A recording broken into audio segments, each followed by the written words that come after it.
Jason Momoa. That's one of your comparables, right? Yes. He's been prominent since 1999. He was in Baywatch in 99. 44 episodes on Baywatch. Do you know that? You can look it up if you did. I'll go with that. Right. But you remember him on Baywatch.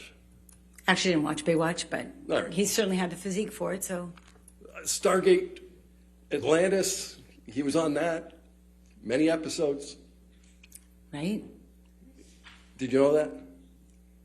Yes. Okay. He played Conan the Barbarian.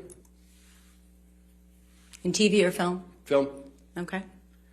I don't have Mr. Momoa's resume memorized, so. No, I'm just trying to understand how you came to the conclusion they're comparable, because I'm just want to spend a few minutes talking about Mr. Momoa's career. Game of Thrones was one of the most popular things on TV for a period of 3 years, correct? Yes, he was. And he was in Game of Thrones. Yes, he was. Yep. And he's Aquaman, right? Yes, he is. Right. And he's the title character in Aquaman. Yes. Yeah. And he was actually Aquaman in a movie before the Aquaman movie started. Do You mean know in that? Justice League and other things like that, yeah. Batman versus Superman, Dawn of Justice. Wasn't he in that as Aquaman? I didn't see that one. Didn't see it. No. Miss Heard wasn't in that movie, was she? Not that I know of, no. No. And he was in both Justice League movies. Correct? Yeah. And he's in Aquaman 2. Yes. They used him in the second Lego movie, right? Yes. He's one of the most heroic characters in the recent Dune blockbuster. Which happened post Aquaman. Right. In fact, likely his character... He's not the lead, though. No. In Dune, no, he's not the lead. Did you ever read Dune? Pardon? Did you ever read Dune? No, but I've seen the movie. Okay. Do you understand whether his character will come back from the dead in the third movie? As again, I didn't read the book, so he might. I don't know. That We're just talking about that one movie. That so might be that's a bit of a spoiler. Oh, man. Dude. He's one of the principal leads in the new Fast and Furious franchise movie, Fast X, right? I don't know that for sure, no. Okay. But that's not the career path that Ms. Heard has had. She's never been the title character in a movie. She hasn't spent years on television. She did, 8 TV shows? 8 single episodes of TV? Again, I don't have her resume. If you want to show it to me, we can count them together. All right. Mr. Momoa remains well-liked, even though he's engaged in a recent divorce from another actor. That's correct, right? I don't know. I don't follow his fan base. You don't follow Jason Momoa, but you use him as a comparable to come up with a $45 million I said I don't follow deal? his fan base. I understand him as a prominent actor in the business, but I don't follow his fan base. Isn't fan base one of the things that you analyze? Of course, you can look at numbers, but I don't keep a watch on his social media feeds. All right. All right. You indicated that Gal Gadot is in Wonder Woman. Yes, she's a star. She's in fact Wonder Woman. Yeah, no, she's good too. Yep. All right. She's the title character, and there's been now multiple Wonder Woman movies, right? Yes? Yeah. And even before that, she was in franchise films. Which one are you referring to? Fast and Furious. Excuse me, I honestly don't remember her being that as one of the main characters. I know it's The Rock and You that whole crew. didn't even know she was in the Fast and Furious franchise. I've seen it on her resume, but I didn't. I'm not a fan of the Fast and Furious. All right. You'll agree with me that Wonder Woman is a more prominent role than Mira? If you're going to talk about apples to apples in that exact movie, yes. Right. What about, does Mira have any, self-titled franchise films? Not yet. No. And Ms. Godot played a much bigger role in the movie they were in together, the Justice League movie. In what movie they were in together? Oh, in Justice League? Yeah. I haven't counted the screen time, so I can't really say. Okay. You indicated that another person that you compared Ms. Heard with is Zendaya. Zendaya, yeah. Person so famous she goes by one name. I guess when you have a name that's a Z, it works, I guess. Yeah. She's been on the Disney Channel since she's 13 years old. Right. Right? She's won an Emmy. Yes, she did. Right. She was singing and dancing and swimming from trapezes in The Greatest Showman, right? Yes. Yeah. She's now been in multiple Spider-Man movies. Yes. She's 10 years younger than your client. Right. Yeah. But this is a person that you deemed incomparable. Well, as I was explaining to you how I chose them, when you look at superhero characters, there's not that many to pull from. So I worked on pulling characters that were in superhero movies that were about the same age range within 10 years, as you've noted to me, thank you. And also just where her career would have gone. I said that they were comparable, they're not identical. So you can just look at what their career has done either before that superhero movie, then in others, or the one they were in, and then you look at where her career should have gone. Even though she may not have been at the stature of a Zendaya at that time, you can still look at it as a comparable trajectory of what happens when you're in a blockbuster movie. It's just a reference point. It's not meant to be identical. They're not meant to be the same people, or not even have the exact same career. It's meant to be a reference point. Simple as that. So far, everybody we've looked at have been in more blockbuster movies than Ms. Heard. But Ms. Heard was also in the biggest blockbuster movie, and the light that shines on Jason Momoa will also shine on her. So you have to look at it in context of the biggest movie that DC in the Comics DC is, universe. and also one of the biggest box office films ever, probably within the top 10, because I've looked at it, right? So that light was going to shine brighter on her than someone who wasn't in that movie. And again, it would have just helped her in her career move forward, not stalled it and her world be silent afterwards. For the jury to accept your damage analysis, they would have to agree with you that Ms. Heard was on the precipice of a meteoric rise. That's the word you used, right? Actually, no, I didn't. I did use meteoric with someone like, let's say, Gal Gadot or Zendaya, but I actually gave you a range and gave the jury a range that they weren't all going to have a meteoric rise. Some of them would be smaller, right?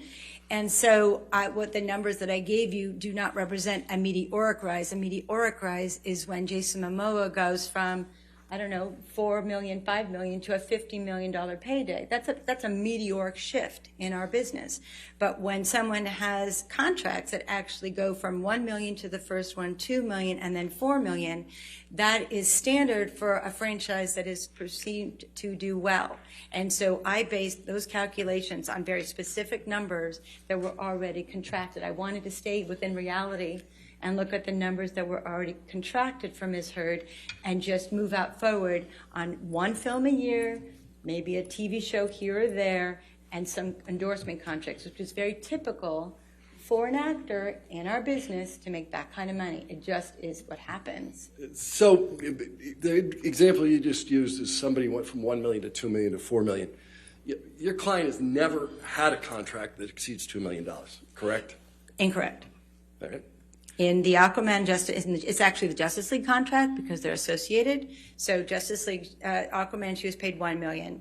Then in Aquaman 2, it was written that she was going to earn $2 million. And if there's another one, it was written in the terms that she would get $4 million. So it actually was a contract that Ms. Heard signed with the studio. Right, but the movie hasn't been made. Aquaman 2 hasn't even come out yet, so the Right. third one is still on deck, as they say. Yeah. Okay, let's put it differently. Your client's never been paid $2 million for a movie she appeared in. She was paid $2 million for Aquaman. Right. Aquaman 2. And she's never been paid $4 million. She was contracted to be paid, and when the movie goes, that's what she will be paid. So that's what I said. She was If on she's the in the movie. Right, but if Aquaman 2 does even nearly as well as Aquaman 1, there's going to most likely be a third one. So we can look at that as a precedent that was set in writing, actually. If a movie makes $795 million, you think there's likely to be a next one? If it was the first or the second one, but if it's the fifth in the series, I assume that you're referring to Pirates 5. It performed well at the box office, yes, but certainly not in comparison to some of the other ones. And that's what a studio like Disney will look at to say, has that franchise had its run? Or do we need to change it? A studio like Disney wants to walk away from an $800 million payday? Well, an $800 million payday has to be put into context to the budget that it costs to get that movie and then the marketing thereafter. And with the increasing costs in not only Mr. Depp's fee or any of the, and plus the other actors' fees, plus general production costs that are getting more expensive, then you put in the marketing costs, which are sometimes 1, 2, or 3 times the budget of the film. A film like that, a studio can spend $600-800 million just making and marketing the film. So $795 million is a lot of money, and it seems like a really good box office, but you have to put into perspective of what's spent on production, marketing, and the overhead costs that the studio takes. So you have, again, it's all in context of what the budget of the film and the marketing of the film is. All right, let's put some more things in context. Ana de Armas, that's another one you used. Yes. All right. She's most recently, I guess, in Deep Water with Ben Affleck. I don't, again, I know some of the movies that she's been in. I don't remember about Deep Water. I don't even know if that's out yet, Okay. to be honest.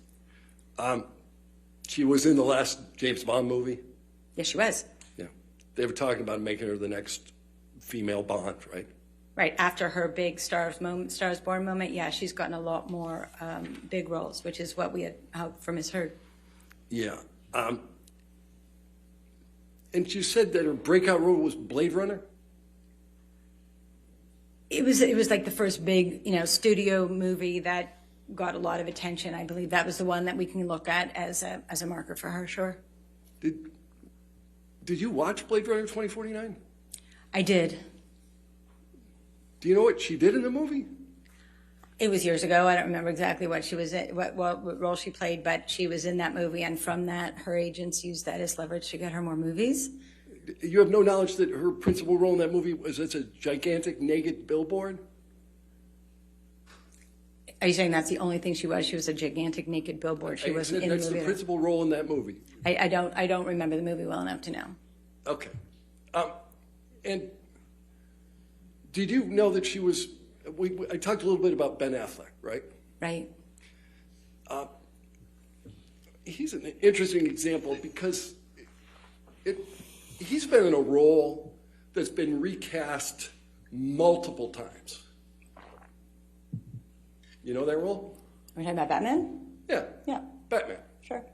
All right. So the title character in that DC series has seen how many actors? Several. Right. Michael Keaton. He was Batman. Val Kilmer. You're a movie buff, yeah. Yeah.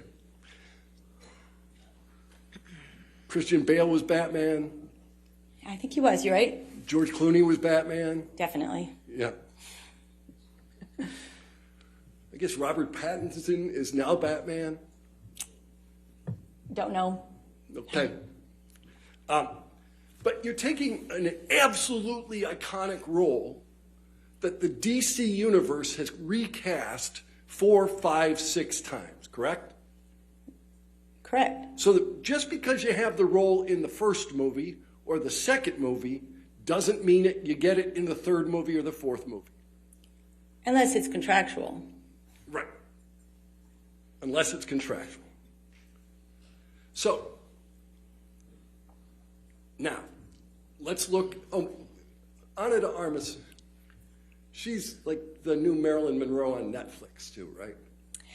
I believe so. She was also in Knives Out, which is probably even a bigger breakout role for her. But Right. again, I chose Blade Runner because it's a similar thing. You have to start somewhere. But Knives Out probably was her big moment in time. Yeah. All right. The other person you picked was Chris Pine. Chris Pine is in a superhero movie, Wonder Woman. He is in Wonder Woman. He's also, well, Star Trek being a blockbuster, but not necessarily a superhero, right? Yeah. He was in both Wonder Woman movies, right? Yes, he plays the love interest to Gal Gadot, yeah. Yeah. On Star Trek, in the Star Trek franchise, he plays Captain Kirk, right? I don't remember exact role that he played. I didn't see it in the movie. I just know it from his resume, to be honest. Do you know who Captain Kirk is? Yes, I do. All right. Well, But you didn't know that Chris Pine is Captain Kirk in Star Trek? I hate to say I'm not a Star Trek fan. Okay. But you used Mr. Pine as an example, irrespective of the fact that you didn't even know he starred in this franchise film? I did know that he starred. That's why I used it. Again, in fact, he was the most prominent person in the movie. we can go over this a couple more times, and I'm happy to do so. All I wanted to do was look at, from a small pool of people that have been in huge franchise movies or superhero movies, and give you a sense of what the range is or what someone's trajectory can be. Again, they are not apples and apples. They're not both green apples or both red apples. I just was looking at a range. It's what we do. It's what we do in the industry. It's what you do to kind of get a sense of how much you're going to pay an actor, what they're worth in the foreign markets and the domestic Ma'am, I think my question was, did you know whether he was in Star Trek? Yes, and you were asking me why I chose him, which is what this conversation is about. And again, I chose him because he was part of Star Trek and Wonder Woman, but mostly because he was in Wonder Woman. And I don't know the exact time frame of which came first, but the fact that he's in both of them is consistent with what actors of this ilk tend to do once they're in a movie like this. But you talked about breakout roles, but you don't know which was his breakout role. Chris Pine's been an actor. He's been a well-liked actor. He was in both Star Trek and in Wonder Woman. And Did a Star movie Trek, with Denzel Washington? Pardon? Did a movie with Denzel Washington? He's had a good career. Yeah, great career. Yeah. Yeah, much longer career than Ms. Heard, right? She was on the precipice of a great career. Yeah. She hasn't had the chance to negotiate for that yet or be in those movies yet, so we don't know yet. We're getting back to precipice. Didn't you just deny precipice a few minutes ago? I thought your testimony was she was on the precipice of meteoric rise. You said, I guess. I didn't say meteoric. I said consistent. I don't know. She could have a meteoric rise, but I was talking about consistent with Ms. Heard. All right. So of the actors you selected, two of them are the title characters in their DC movies. One is Aquaman. Who's the other title character? Gal Gadot. Wonder Woman, right. Right. She's Wonder Woman. And you mean Jason Momoa, sure. Yeah. So you get two title characters. You got James Kirk, and those are the people that you thought were most representative of Ms. Heard. Again, there are not that many in the pool to pick from. I'm not going to put comparable actors that haven't been in either large, what we call tentpole movies, or franchise movies, or superhero movies. So I wanted to work within those parameters, and that's what I did. So those are the actors I chose, yes. And to show what type of work happens when you're in a big movie and what happens afterwards. When you say comparable, every one of the actors you chose had a much longer TV career than Ms. Heard. Again, they were all in superhero or franchise movies that did very, very well at the box office. And there are tons of actors and actresses who are in superhero movies that don't have meteoric rises thereafter, correct? Not when they're the lead character with Jason Momoa, but to your point, there are many actors that have no career prior to a breakout role and then have a meteoric career and have had no career prior. So you don't always just look at the past. It's helpful. And with Ms. Heard, she had good reviews, so that's what I looked at. But if you look at other actors and they have their first role and all of a sudden they become a superstar from one role. So that happens in our business. It just does. All right. With respect to your comparable actors, you have no personal knowledge as to how much any of them were compensated over the period you reviewed. Incorrect. You have personal knowledge as to who? Jason Momoa. And you derive that personal knowledge from talking to somebody? Yes. He didn't tell you. His agent did. Okay. So what you will rely on what Mr. Momoa's agent told you, but you have no knowledge. You didn't see the contract. No, his agent is at William Morris as well, so they told me that. Right. And you've never seen anybody else's contracts as to what they were making. No, but in 25 years of being in this business, I understand the basis of which actors are paid when they're in blockbuster films and then they're in large budgeted studio films. So it's not a leap to kind of understand where the actor's making. And again, I really didn't want to try to be speculative in my analysis. I wanted to work with the numbers that Amber had contracted for already and just take it from there and said if she had done one movie a year and one series and done product endorsement, that's how I got to the number. So I wasn't looking to take her on a meteoric rise. I wasn't looking to give her the same career as Jason Momoa. I took her numbers that her agents had actually negotiated and worked from there. When you say you weren't trying to give her the same career as Jason Momoa, the TV program that she most recently did, The Stand, she made $200,000 an episode. That's what you testified to. Correct. And in your damage analysis, you give her $1 million an episode had the Waldman statements not occurred. And you do it only because you believe Mr. Momoa has gotten that in something that he's in. Right. So you are giving her the same career as Jason Momoa.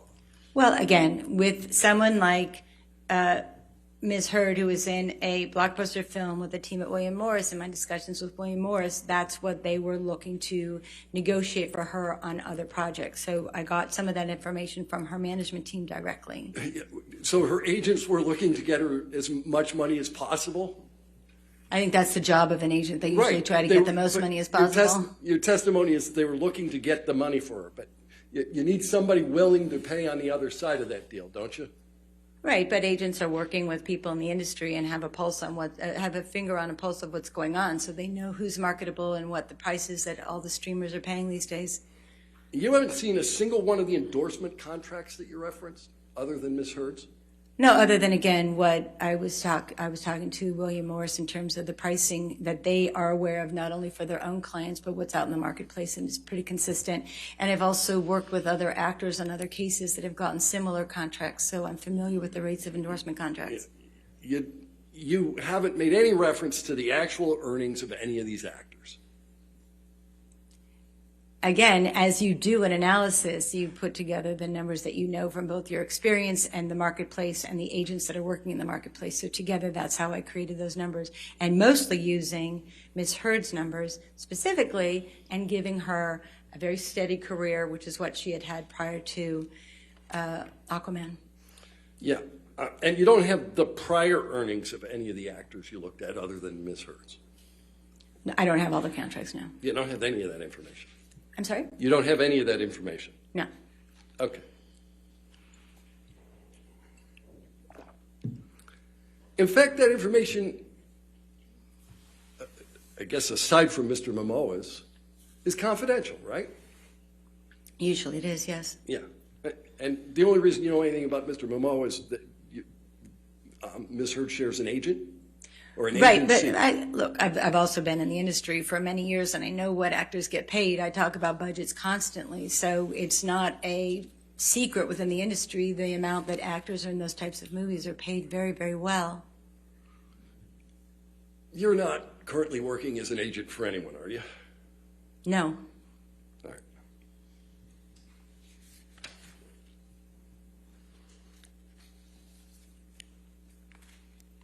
So, the salaries of these comparable actors Did they form some basis for your opinion? No. Okay. So your opinion, as I understand it, is that Ms. Heard should have been able to renegotiate an existing contract. Which is standard in the industry as well as with her agent specifically. Do you know if it's standard with Warner Brothers? I'm sorry? Do you know if it's standard with Warner Brothers? I don't know if it's standard at any of the studios, but it is standard for agents to renegotiate, and oftentimes are successful when the film is done so well.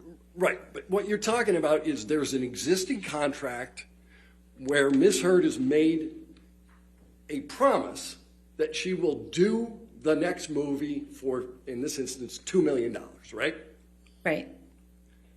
And what the agent is trying to do is to get Warner Brothers to say, hey, you should pay her more than your contract says because you like her?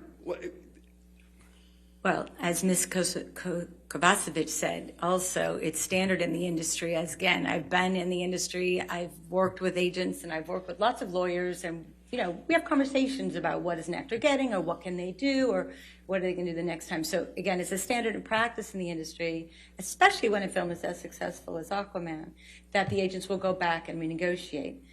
In fact, that was conversation. Isn't the standard practice is that they would try to renegotiate, but it's up to the studio?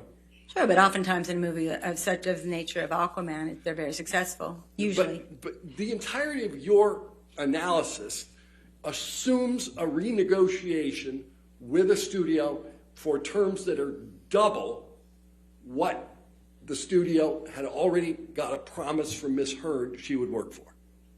Correct. All right.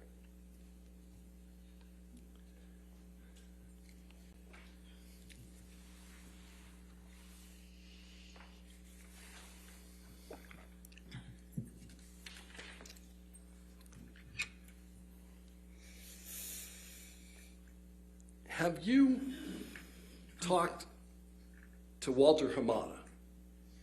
Have I spoken to him? Mm-hmm. No. Do you know who he is? Yes. Who is he?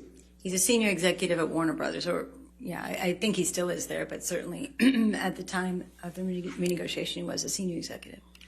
And do you know whether he's the president of DC-based film productions? I think that's exactly his title, yeah.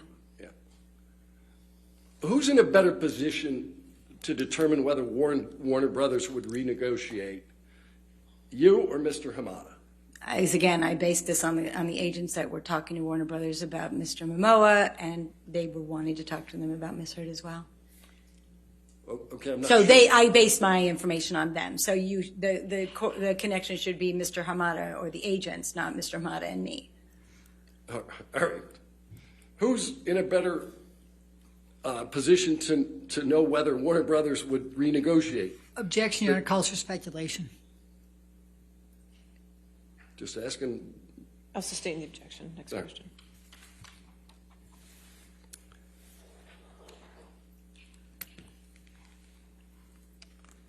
Do you review any testimony from Mr. Hamada? I did. Did you understand that Mr. Hamada says that they want to hold hold the actors to their deals? That was a philosophy that he said Warner Brothers had, yes. Yeah. Did you understand that Mr. Hamada said that nothing Mr. Depp did impacted her compensation? I don't remember that part of the testimony. You have it available for me to read? You don't know whether Mr. Hamada testified. Did anything Mr. Depp said about Amber Heard affect her compensation?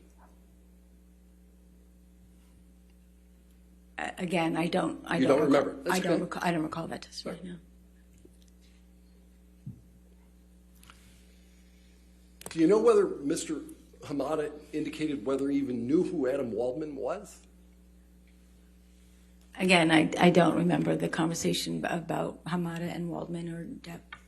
And you don't remember whether Mr. Hamada made any statements as to whether anything Mr. Waldman said affected Ms. Heard's compensation. In my experience, studios don't talk about how or why they make decisions based on publicity or conversations. They're not going to try. They're going to be very protective of all their relationships. So that's just natural. Yeah, unless you can get him to testify under oath at a deposition, right? Well, even so, they're not going to say anything negative. They may bypass it by being positive, but they're not going to do anything that could potentially damage a relationship that may change or be worthwhile in the future. So that's just what a studio person does. Mr. Hamada is in the best position to determine whether there were chemistry issues with Ms. Heard. Objection, Your Honor, calls for speculation. He's the president of the company. Overruled. I don't know how involved Mr. Hamada was on a daily basis in terms of chemistry, but I do know that Warner Brothers did a chemistry test with Ms. Heard and Mr. Momoa before she even got the role. She went in and did what they call a chemistry test. So that was to actually see whether there was good chemistry between them. And evidently there was good chemistry because she was then hired to be the romantic interest. So whatever Mr. Hamada said during his deposition, I look at what actually happened in real life, which is she got the chemistry test and then she got the job. Yeah, let's look what happened in real life. She went in before and took the test. Then she made a movie. Then there was an existing movie under which Warner Brothers could then decide whether there was chemistry, right? The movie worked. It made over $1 billion, and they're all over the poster. If they didn't think that there was chemistry, they wouldn't have put Ms. Heard on the poster next to Mr. Momoa. So, you know there were multiple posters for the Aquaman movie. yes, And that there always are. That's standard. And that 3 out of the 4 posters, the standard posters for Aquaman, didn't even feature Ms. Heard. Right. So when you make a poster at the studio, it's normal to have 3 or 4 variations because you want to appeal to different people's perspectives. So you want the romantic poster, you want the action poster, you want the superhero poster. So it's normal for them to have many posters, but the romantic poster was of Ms. Heard and Mr. Momoa. Right. And everyone, and all the others are just of Mr. Momoa. Like we talked about, it's Aquaman, but she was prominent in the ones that Warner Brothers wanted to appeal to women and to the romantic interest of the consumer. Right.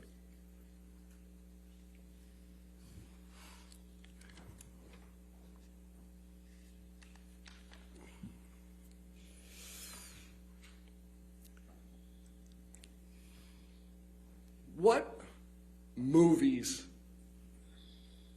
would Ms. Heard have gotten absent Mr. Waldman's statements? Well, the ones we know about specifically that she was in conversations with was a movie with Gail Garcelle Bernal, I believe that's how you say his name, at Amazon, which is what Ms. Kovacevic said. And she was also in consideration for a movie called Ambulance with Michael Bay. But again, after the Waldman statements, nobody would talk to the agents, and so they weren't able to garner more. Oh, she also had a movie that she was interested in producing that a good friend of hers, or a friend of hers or colleague was doing. So there was at least those 3 that I read about. Those were 3 movies that she was being considered for, but you don't know what movie she was going to be in. Well, again, they stopped the conversation after the statement, so we don't know where they would have gone, of course. But she was in consideration for all of them, and given her fame from Aquaman, that would have helped all those movies. So it would have made a lot of sense. You're projecting movies way out into the future that you have no knowledge would ever have gotten made. Well, that's what we do when you talk about comparables and economic damages. You talk about the future. That's standard in our industry as a forensic expert and in the industry. That's how movies are financed, as a matter of fact, is by forecasting what happens in the future. What connection do you draw between Mr. Waldman's statements and the reported reduction in Ms. Heard's Aquaman 2 role? Again, it's the timing of it all. There's a timing of it all. And also they were going to take her out of the movie after the statements, and then they put her back in, and then can I talk about the emails that I read? I'm not sure at this point, but. So when you say they were going to take her out of the movie, when you have an option, you literally have the option whether to include the actress, right? That's what it means. Correct. Right. So they can choose to exercise the option or not exercise the option. Entirely up to them. Correct. And they have that particular studio, to your knowledge, has repeatedly recast even major figures in their DC movies. We talked about Batman. What about Superman?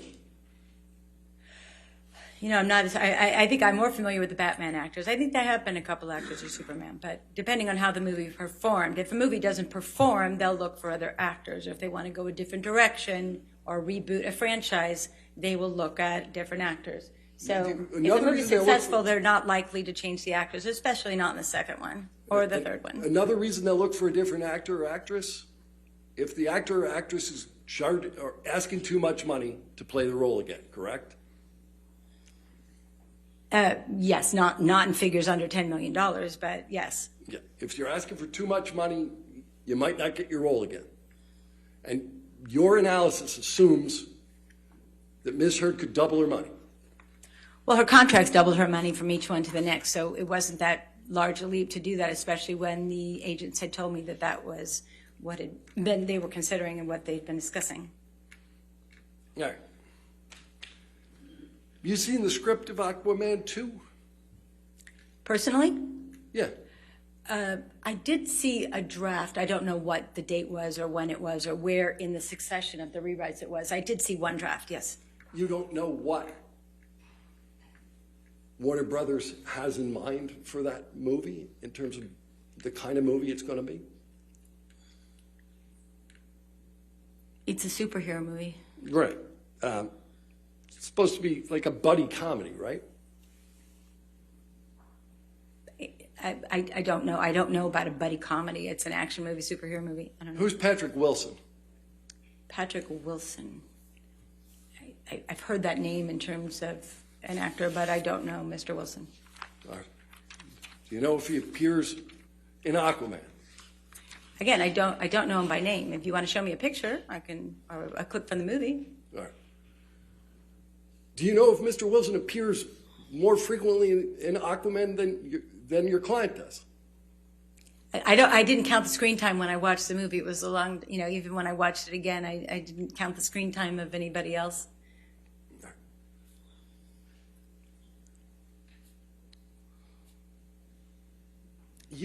Did you read the testimony of Mr. Hamada? We discussed that, yes. You disregarded all of it in your analysis as to her ability to renegotiate, correct? Well, I remember the part where Mr. Hamada said that from time to time they will break their philosophy and renegotiate. It's what they did with Jason Momoa and with Gal Gadot. So, it coincides with what we know in the industry, which is it can be done. It's what they did with the two title characters in the DC universe. Again, I've worked in the business for a long time, and I've seen a lot of actors renegotiate their careers. I'm sorry, not their careers. Renegotiate their fees. It's common practice, and it's certainly what the agent will think about first when a movie makes $1 billion+ dollars. Right. Again, focused on the agent, but it's the studio that pays the bills. Yes. Right. Mm-hmm. All right.